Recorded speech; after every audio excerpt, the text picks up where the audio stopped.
Hello everyone, আপনারা সবাই কেমন আছেন? আশা করি সবাই খুব ভালো আছেন।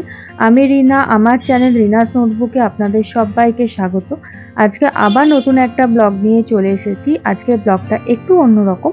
আমরা আগের বছর শ্রাবণ মাসে ঘুরতে গিয়েছিলাম শিবগাদি, আর সেই ভিডিওটাই আজ আপনাদের সাথে শেয়ার করব। চলুন তাহলে যাওয়া যাক। আশা করছি ভিডিওটা আপনাদের ভালোই লাগবে।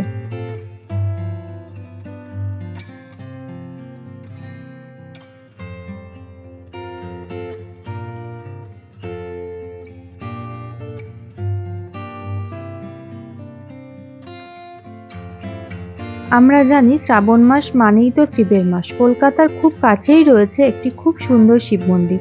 কথিত আছে এই শিব মন্দির স্বয়ং বিশ্বকর্মা তৈরি করেছিলেন। পাহাড় জঙ্গল দিয়ে ঘেরা খুবই সুন্দর একটা জায়গা। শিবগাদি মন্দির ঝাড়খণ্ডে অবস্থিত। আমরা আজকে যাচ্ছি বহরমপুর থেকে। একদিনের ভ্রমণের জন্য খুবই ভালো একটা জায়গা। যদিও এখানে অনেকে গিয়ে থাকতেও পারেন, কিন্তু আমরা আর থাকবো না, আজকেই রাতে ফিরবো। বহরমপুর থেকে শিবগাদির দূরত্ব প্রায় 150 কিলোমিটার মতো।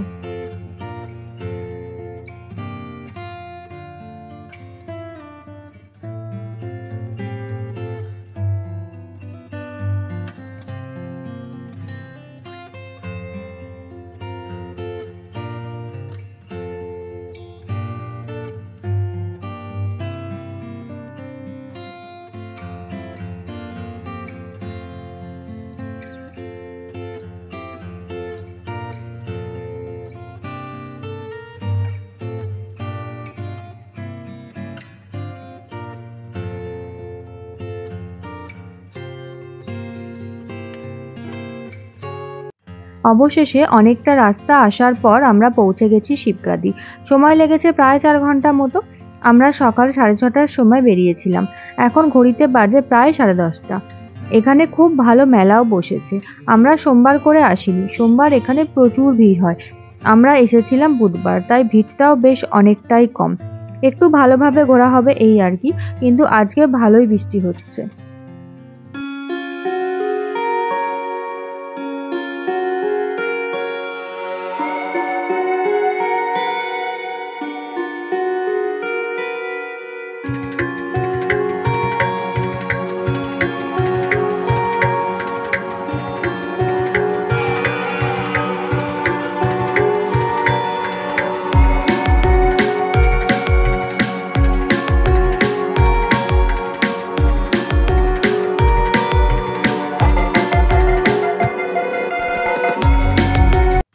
শ্রাবণ মাসে এই মন্দির ঘিরে রীতিমতো মেলা বসে।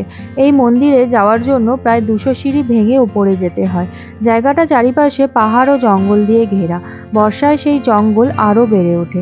মন্দিরের বাইরে পুজোর সামগ্রী বিক্রি হচ্ছিল। একটা দোকান থেকে সমস্ত পুজোর সামগ্রী কিনে নিয়ে এখন আমরা চলে এসেছি ওপরে। এখানে কিন্তু বৃষ্টি হচ্ছে না। আমরা প্রথমে ভেবেছিলাম বৃষ্টি হচ্ছে, কিন্তু পরে দেখলাম পাহাড়ের গা বেয়ে ওপর থেকে জল পড়ছে। এই জায়গায় অবশ্যই একটা ছাতা নিয়ে যেতে হবে, না হলে মন্দিরে ঢোকার সময় পুরো ভিজে যেতে হবে।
আমাদের তো মন্দির ঘোরা হয়ে গেল। সোমবারের তুলনায় অনেক কম ভিড় ছিল, তাই আমরা ভালো করেই পুজো দিতে পেরেছি।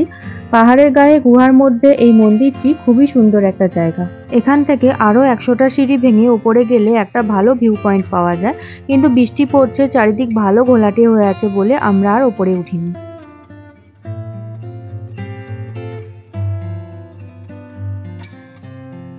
মন্দিরের বাইরেই একটা দোকানে আমরা এখন এসেছি একটু টিফিন করতে। বাইরের জায়গাটা দেখুন, খুবই সুন্দর, চারিদিকে সবুজ গাছপালা আর পাহাড় দিয়ে ঘেরা।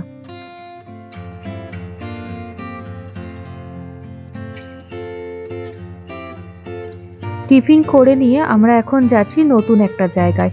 এখন ঘড়িতে বাজে প্রায় 1টা মতো। আমরা এখন এখান থেকে রওনা দেব মতি ঝর্ণার উদ্দেশ্যে। শিবগাদি থেকে মতি ঝর্ণার দূরত্ব প্রায় 60 কিলোমিটার মতো। ঝাড়খণ্ড রাজ্যে ঘোরার জন্য অনেক সুন্দর সুন্দর জায়গা আছে, ঠিক তারই মধ্যে একটি খুব সুন্দর ঘোরার জায়গা হলো মতি ঝর্ণা। শর্ট ট্রিপে ঘোরার জন্য সত্যিই একটা ভালো জায়গা।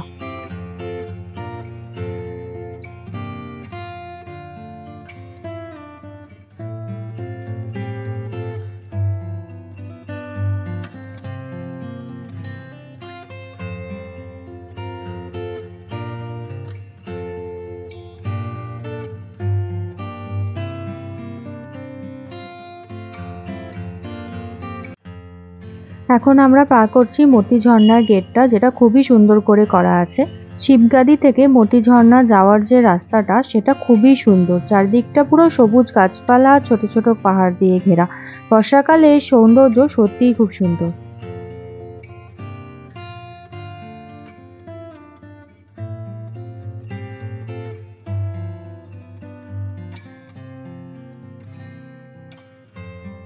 এই মতি ঝর্ণার সবচেয়ে কাছের রেল স্টেশনটি হলো ঝাড়খণ্ডের সাহিবগঞ্জ, তাই আপনারা ট্রেনেও আসতে পারেন। সাহিবগঞ্জ থেকে মতি ঝর্ণার দূরত্ব প্রায় 13 কিলোমিটার। সাহিবগঞ্জ স্টেশন থেকে কোনো রিজার্ভ গাড়ি বা অটো নিয়েও যেতে পারেন, তবে শেয়ার গাড়িও পাওয়া যায় সময় সাপেক্ষে।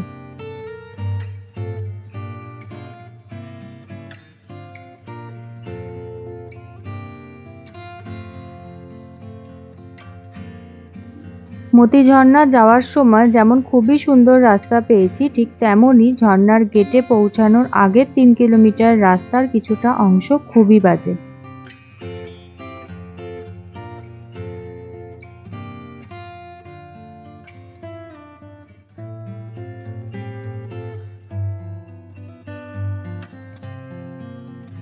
পাহাড়ের আঁকাবাঁকা রাস্তা ধরে এখন চলেছি মতি ঝর্ণার উদ্দেশ্যে।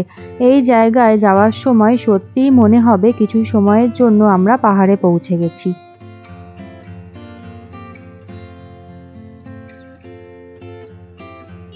অবশেষে আমরা পৌঁছে গেছি মতি ঝর্ণা।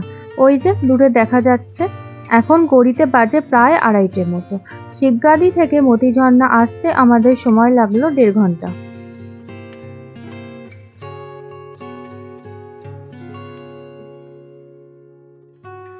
এখানে চারিদিকটা সবুজ দিয়ে ঘেরা।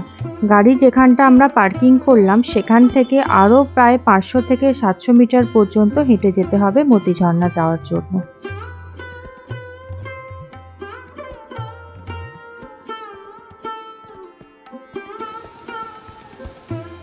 সামনেই খুব সুন্দর একটা ছোটদের পার্ক আছে, আর এখান থেকে ভিউটাও খুব সুন্দর।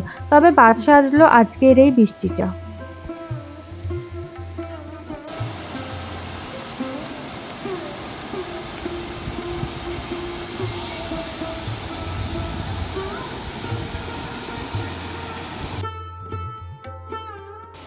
আর ঝর্ণার জলের আওয়াজ নিয়ে তো কোনো কথাই হবে না।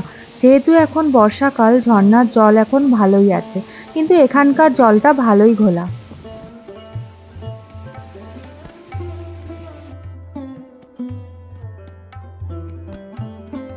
ঝর্ণার ঠিক পাশেই পাহাড়ের মধ্যে একটা মন্দির আছে, আর আমরা এখন আছি ঝর্ণার ঠিক পেছনে।